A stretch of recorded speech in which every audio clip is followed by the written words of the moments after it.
नमस्कार दोस्तों, आप सुन रहे हैं हॉरर पॉडकास्ट सत्यम के साथ।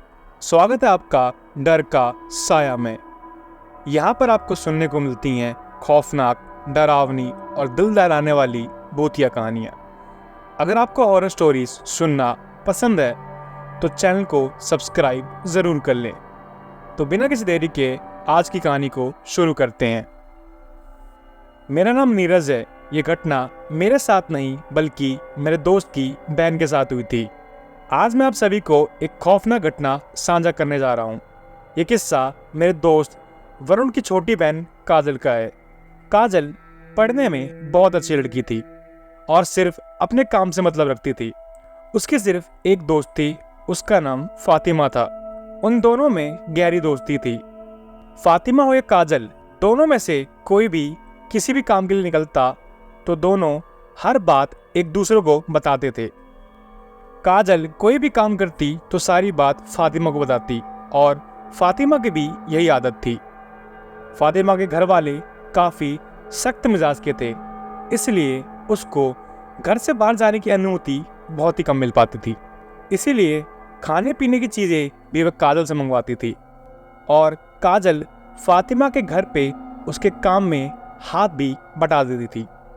दोनों एक दूसरे के घर अक्सर आया जाया करते थे। उन दोनों की दोस्ती बहुत गहरी थी। एक दिन भी दोनों का बात किए बिना नहीं जाता था। लेकिन फातिमा की जल्दी शादी कर दी गई और वह अपने ससुराल चली गई। ससुराल जाने के बाद फातिमा अक्सर काजल से बात करती जब भी उसे अपने काम से फुर्सत मिलती। शादी के 1.5 साल बाद वह डिलीवरी के लिए अपने मायके आई तो फिर से दोनों सहेलियों का समय साथ बीतने लगा। जब डिलीवरी का समय आया तो उसके जुड़वा लड़के हुए, लेकिन फातिमा की जान नहीं बच पाई क्योंकि उसकी डिलीवरी में काफ़ी समस्या आ गई थी। फातिमा नहीं रही और ये जान के काजल को गहरा सदमा पहुंचा। उसको विश्वास नहीं हो रहा था कि फातिमा अब उनके बीच नहीं रही। अब उसके जनाजे में काजल का पूरा परिवार गया था। काजल मन ही मन रो रही थी और अपनी प्यारी सहेली के जनाजे को देखकर चुपचाप बैठी थी। अचानक ही थोड़ी देर बाद उसकी उदासी टूट गई और वह हल्की सी मुस्कुराने लगी और घर से बाहर निकल गई। इधर वरुण ने जब काजल को कहीं नहीं देखा तो अपने पिता से मालूम किया तो उन्हें भी काजल का पता नहीं था। तब वरुण ने घर से बाहर निकलकर देखा तो उसे बड़ा अजीब लगा। काजल अनजान राहों पर किसी से बात कर रही थी और खिलखिलाकर हंस रही थी। तभी वरुण ने काजल को आवाज देकर अपने पास बुलाया और पूछा, काजल तू किससे बात कर रही थी? तब काजल ने बताया, भैया ये सब तो फालतू में ही रो रहे हैं, जबकि फातिमा तो वहां खड़ी है। वरुण सकपकाते हुए बोला, तू पागल है क्या? तूने फातिमा को खुद वहां देखा है तो वो यहाँ कैसे हो सकती है?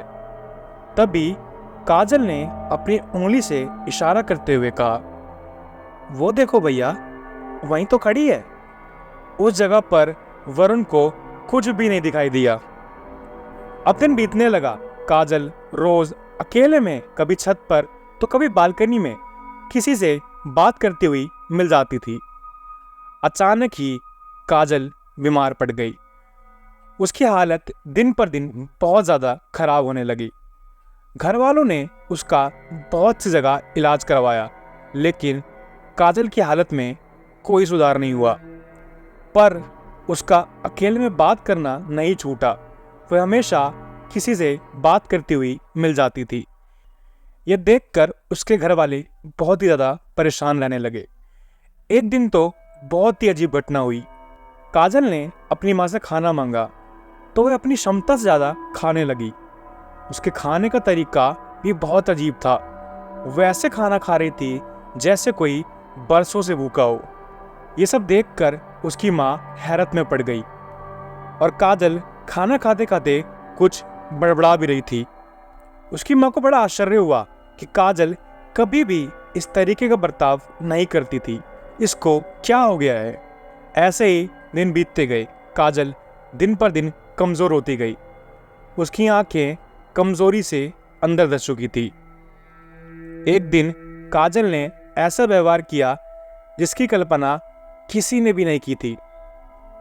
उसकी माँ ने उसके लिए खाना परोसा तो काजल ने खाने की थाली फेंक दी और बड़े ही अजीब आवाज़ में कहा, मैं रोज रोज ये सादा खाना नहीं खा सकती। और अपनी माँ से गोश्त की मांग करने लगी और कुछ अरबी भाषा में भी बड़बड़ा रही थी। ये सब सुनकर उसकी माँ का दिल दहल उठा। उसकी माँ को किसी प्रेत का साया जैसा लगने लगा। उससे ये कुछ अलग ही माजरा लग रहा था। तब उसकी माँ ने फातिमा की माँ को अपने घर पर बुलाया। उससे पूछा तो उसने बताया कि ये अरबी भाषा में बकरे का गोश्त मांग रही है और बोल रही है कि इसकी सास इसको गोश्त खाने को नहीं देती थी। ये सब सुनकर काजल की माँ का दिल बैठ गया। तभी फातिमा की माँ ने कहा कि मैं मज़ार पे जाती हूँ, वहाँ एक बाबा हैं, वो सभी तरीके का इलाज जानते हैं, मैं उनको बुला कर लाती हूँ। जब वो बाबा आए तो काजल की हालत देखते ही सारा माजरा समझ गए। उन्होंने बताया कि काजल उन्हीं की बेटी फातिमा से बातें करती है। ये सब सुनकर फातिमा की माँ हक्की बक्की रह गई और फातिमा की माँ और काजल की माँ ये सब सुनकर रोने लगे। बाबा को उनकी हालत देखकर बहुत बुरा लगा। फिर बाबा ने बोला, अच्छा हुआ तुमने मुझे समय रहते बुला लिया, नहीं तो ये लड़की कल सुबह तक नहीं बच पाती और वैसे रात में ही अपने साथ ले जाती और ये धीरे धीरे उन दोनों बच्चों को भी अपने साथ ले जाएगी जिनको इसने जन्म दिया है। इसके लिए मैं एक ताबीज़ बना दूंगा। जब तक आप अपने घर में लोबान का धूप अगरबत्ती करो, बाकी मैं सब देख लूँगा। बाबा ने अपनी शक्तियों से बड़ी मुश्किल से कोमल के शरीर से उस साया को आज़ाद किया, लेकिन वो साया इतनी शक्तिशाली हो चुकी थी कि वो कोमल के शरीर को छोड़ना ही नहीं चाहती थी और उसने गुस्से में बाबा पर हमला तक करने की कोशिश की। अगर कोई आम इंसान होता तो उस साया के हाथों अपनी जान से हाथ धो बैठता। इसके बाद कोमल की हालत दिन बर दिन सुधरने लगी। उसे ठीक होने में काफ़ी समय लग गया, लेकिन अब वह पूरी तरह से ठीक है। तो दोस्तों, इस तरह वरुण की बहन के साथ हादसा होते होते बच गया।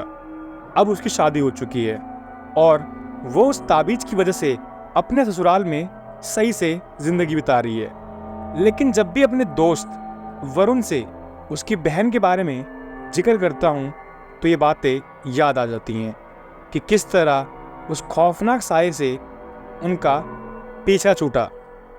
इस घटना से हमें बात समझ आई कि कोई भी अपने परम प्रिय या सहेली को छोड़ना नहीं चाहता, चाहे भले ही वह हमारी दुनिया में हो या आत्माओं की दुनिया में। तो दोस्तों, ये थी आज की कहानी। अगर आपको कहानी पसंद आए तो वीडियो को एक लाइक ज़रूर कर दें। इस कहानी को लेकर आपकी क्या राय है, अपनी राय हमें कमेंट में ज़रूर बताएं। आज के लिए धन्यवाद। मिलते हैं आपको अगली डरावनी कहानी के साथ।